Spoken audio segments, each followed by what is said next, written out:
সকলোকে NB Assam YouTube চেনেললৈ স্বাগতম জনাইছোঁ। আজি আমি বুদ্ধ মন্দিৰ যাব ওলাইছোঁ আৰু আপোনালোকেও মোৰ লগে লগে আহক। বুদ্ধ মন্দিৰ কিছু দৃশ্য আপোনালোকক দেখুৱাবলৈ মই চেষ্টা কৰিম আৰু নিশ্চয় সকলোৱে ভিডিঅ'টি চাই ভাল পাব। আপোনালোকে আশীৰ্বাদ কৰিব যাতে মই আগলৈকে এনেকৈ ধৰণে আপোনালোকৰ আগত ভিডিঅ'সমূহ দি থাকিব পাৰোঁ। ধন্যবাদ। মোৰ লগত যাব বুদ্ধ মন্দিৰলৈ আমাৰ ভাগিন দুইজনে যাম। আমি ক'ত যাম? বুদ্ধ মন্দিৰ। সকলোৱে ভিডিঅ'টি শেষলৈকে চাই থাকিব আৰু যদি ভাল লাগে লাইক কমেণ্ট ছাবস্ক্ৰাইব কৰিবলৈ নাপাহৰিব। সেইখিনিতে কথা এটা কওঁ আপোনালোকক, বুদ্ধ মন্দিৰত 3 তাৰিখৰ পৰা 6 তাৰিখলৈকে বহুত ডাঙৰ বহুত দূৰৰ পৰা মানুহ আহিব। বহুত ধুনীয়া প্ৰগ্ৰেম হ'ব। আপোনালোকে যদি ইচ্ছা কৰিছে বুদ্ধ মন্দিৰলৈ বুদ্ধ মন্দিৰ চাম বুলি এতিয়াই আহক। এতিয়া আহি আপোনালোকে বুদ্ধ মন্দিৰৰ যি সুবাস আৰু যি আনুষ্ঠানিক তেওঁলোকৰ প্ৰগ্ৰেম সকলোবিলাক চাব পাৰিব। আহক, মোৰ লগতে আহক। মই ওলাইছোঁ বুদ্ধ মন্দিৰলৈ।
নতুনকৈ মন্দিৰ নিৰ্মাণ কৰি আছে আৰু আপোনালোকৰ এই নতুন বুদ্ধ মন্দিৰ মূৰ্তি প্ৰতিষ্ঠা কৰিছে। মই যিমান পাৰোঁ জুম কৰি আপোনালোকক ওচৰত দেখাবলৈ চেষ্টা কৰিছোঁ।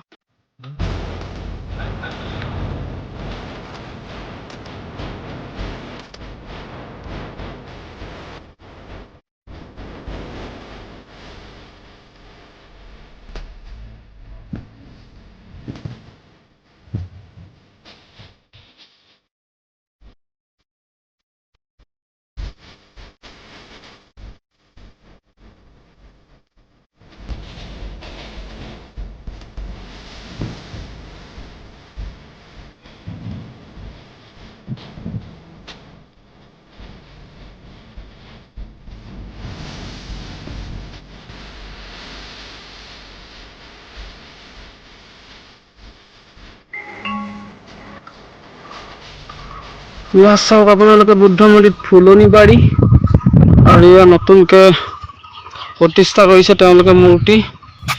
আহিব আপোনালোকে সকলোৱে, বহুত ভাল লাগিব জেগাটোকে দেখি। আপোনালোকৰ মনৰ ইচ্ছা পূৰণ হ'ব, তেওঁলোকৰ এটি বিশ্বাস ইয়াত আহিলে। আৰু এই দেখিছে সিংহবিলাক, এইবিলাকক যদি আপোনালোকে মম জ্বলাই তেওঁলোকক তেল দি মালিচ কৰে তেতিয়াহ'লে গা বিষ যায় বুলি তেওঁলোকে কয়।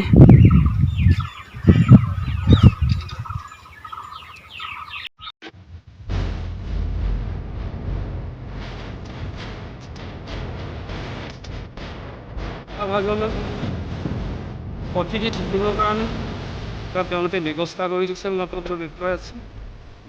আৰু ইয়াত বুদ্ধ যেতিয়া তেওঁলোকৰ শিষ্যসকলক লৈ জ্ঞান দিছিলে।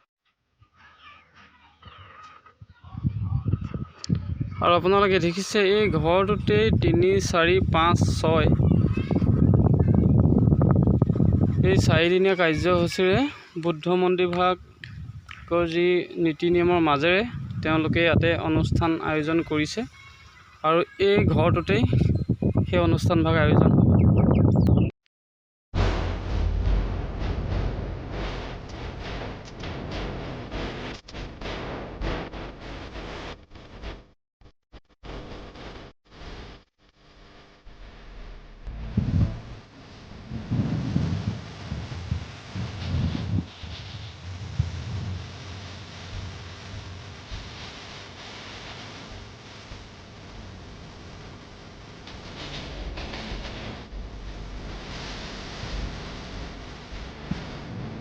ভিডিঅ'টো সকলোৱে সম্পূৰ্ণ কৰি চোৱাৰ বাবে আপোনালোকক সকলোকে ধন্যবাদ জ্ঞাপন কৰিলোঁ। আৰু এনেদৰে আপোনালোকে মৰম চেনেহ মোক দি থাকিব আৰু উৎসাহ দি থাকিব। যদি কিবা ভুল ভ্ৰান্তি হৈছে ভিডিঅ'টোত বনোৱাত, তেতিয়াহ'লে আপোনালোকে নিশ্চয়কৈ মোক কমেণ্ট কৰি জনাবলৈ নাপাহৰিব। ধন্যবাদ।